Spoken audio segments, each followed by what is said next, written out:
حضرت ابراہیم کے دلائل کا جواب نمرود نہ دے سکا تو کہنے لگا کہ اس کو آگ میں ڈال دو.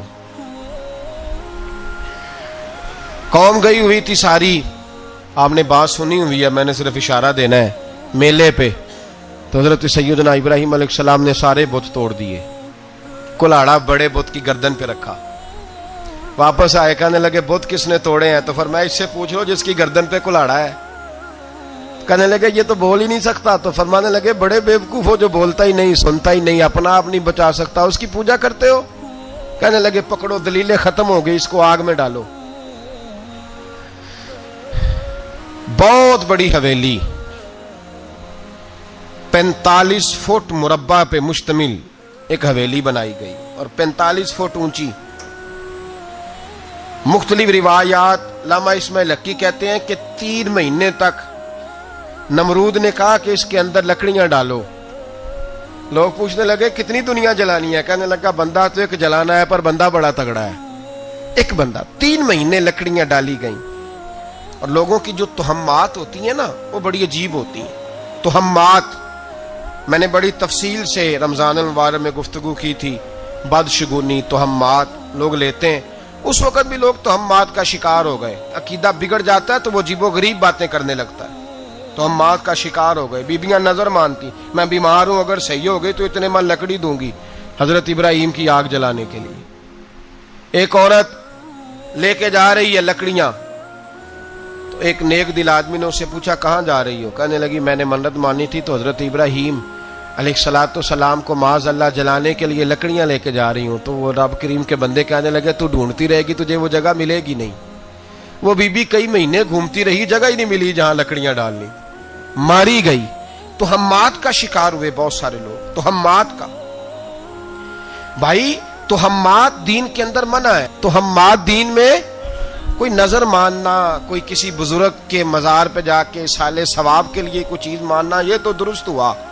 لیکن غیر شرعی نظریں مان لینا کہ میں آگ کے گرد چکر لگاؤں گا, میں جناب وہاں جا کے یہ والا تماشا کروں گا, میں دھاگا باندھوں گا, میں رسا کاٹوں گا, میں وہاں گندے اور سے پانی پیوں گا, ان کی شریعت اجازت, یہ تہمات ہیں, بدشگونی ہے. دین میں ان کی کوئی گنجائش. آپ نظر ماننے سے پہلے بھی کسی عالم سے رابطہ کریں کہ میں منت مانگنے لگاؤں تو کیسے ماننی چاہیے, اس کا طریقہ پوچھیں. ایسے ہی غلط چیز کی منت تھوڑی مان لی جائے گی. بہرحال آمدام برسر مطلب حضرت ابراہیم کے لیے آگ جلائی گئی. 45 فٹ اونچی آگ ہے, پرندہ بھی اوپر سے گزرتا ہے تو نیچے گر جاتا ہے جل کے. اتنے دن لگا کے آگ جلائی گئی. اب حضرت ابراہیم کو جلایا جانے لگا ہے. یہاں تو موجیں ہے نا, جو کسی ادارے کا سربراہ ہے اس کے لیے موج ہے, کسی جگہ آفیسر بن گیا تو موج ہے, پیر صاحب کے لیے موج ہے, علامہ صاحب کے لیے موج ہے, خطیب صاحب کے لیے موج ہے. جلنا کس کو پڑتا ہے؟ وہ علی کوئی نہیں رہا اللہ ماشاء اللہ. وہ لوگ گزر گئے جو تکلیفیں سہ کے کام کرتے تھے, گزر گیا زمانہ. حضرت سیدنا ابراہیم علیہ السلام کو جلایا جانے لگا ہے تو اب اتنی بڑی آگ ہے تو ڈالیں کیسے؟ شیطان نے تجویز دی کہ منجنیق بناؤ. منجنیق, بڑے بڑے بانس باندھ کے ان کے نیچے رسا باندھو. وہ جس طرح جھولنے کے لیے جھولا بنایا جاتا ہے, اس طرح ایک منجنیق پرانے زمانے میں اس میں پتھر رکھ کے پھینکے جاتے تھے دشمنوں پہ. وہ منجنیق بنائی گئی کہ دور سے حضرت ابراہیم کو پھینکیں گے. ہاتھ حضرت ابراہیم کے باندھ دیے, پاؤں مبارک باندھ دیے. پوری زمین پہ ایک نام لینے والا خدا کا, اور اس کو آج رسیوں میں جکڑا ہوا ہے. جب پھینکا جانے لگا نا آگ میں, حوریں رونے لگی, فرشتے تڑپنے لگے, اے اللہ یہ کیا ہونے لگا ہے؟ ایک تیرا خلیل اور وہ بھی آگ میں. فرمایا جاؤ جا کے اس سے کہو اگر تمہاری مدد لیتا ہے تو اسے بچاؤ. ہوا کا فرشتہ آیا, کہا ابراہیم اگر تو کہے. او بھائی, ان چیزوں کو کہانی سمجھ کے نہ سنا کریں, یہ داستان نہیں, یہ وہ طریقے ہیں جو ہمارے رسول نے ہمیں اپنانے کا حکم ارشاد فرمایا ہے. جو عقیدے, یہ وہ نظریات ہیں جو ہمیں اوڑھنے کو کہا گیا. اپنے رب کریم کی رضا پہ راضی رہنے کے یہ وہ خوبصورت مواقع ہیں صوفیاء نے جن کو بنا کر سمجھا کر ہم تک پہنچایا ہے. یہ ہے اہل طریقت کی باتیں. وہ کہتے ہیں یار جس حال میں رکھے راضی رہنا ہے. حضرت ابراہیم علیہ السلام کو پھینکا جا رہا ہے, فرشتہ آیا, اے اللہ کے خلیل اگر حکم دو تو اتنی ہوا چلاؤں کہ نمرودی جل جائیں سارے.